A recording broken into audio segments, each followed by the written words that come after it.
The engines were finding life difficult. Workmen were mending the viaduct on the main line. The arches needed strengthening. Sir Topham Hatt did not want to close the railway while the work was done, and so repairs took a long time.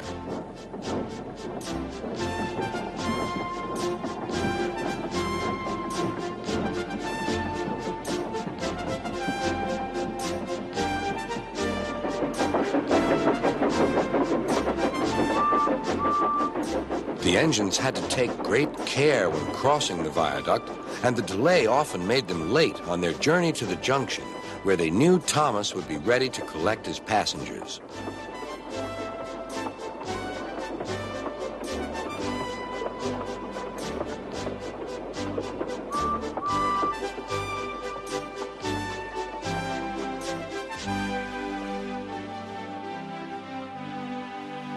Thomas grew crosser and crosser.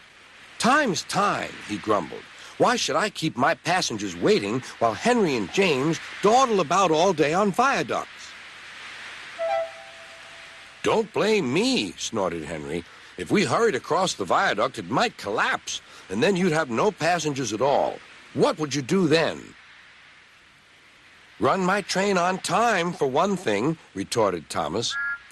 He hurried away before Henry could answer. Bertie was impatient too. He was timed to arrive just after Thomas. His passengers found that instead of going straight from the bus to their train, they were kept waiting till Thomas arrived. Soon Bertie grew cross with Thomas. "Late again," he remarked, as Thomas panted wearily in.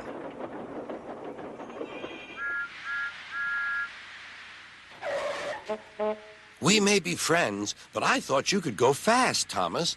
It's time we had another race. I reckon I could beat you now." Thomas let off steam loudly. "Rubbish!" he hissed fiercely.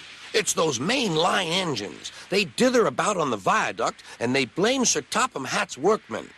It's just an excuse for laziness, if you ask me."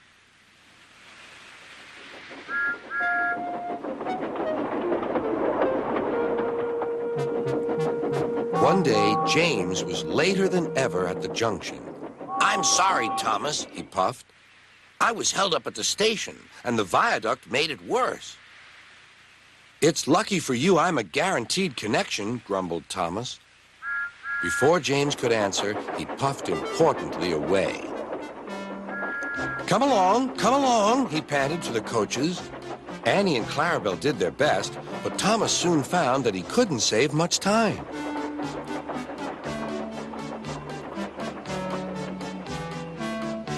Suddenly, Thomas saw Bertie ahead. His radiator was steaming. "What's the matter?" asked Thomas. "You should be at the station by now. You're late." "I feel dreadful," moaned Bertie. "All upset inside, and driver says he can't make me better." "Thank goodness you're late, too. Can you take my passengers, please? They'll never get home otherwise." "Of course," agreed Thomas. He now felt sorry for Bertie and promised to get help at the next station. Thomas set off again. Already he felt much more cheerful, and Bertie's passengers, traveling in Annie and Clarabelle, all reached home safely. When Bertie was better, he came to thank Thomas. "I'm sorry I teased you about being late." "That's all right," replied Thomas. "I'm glad I could help. There are times when being late isn't such a bad thing after all." With a last cheerful greeting, the two friends went back to work.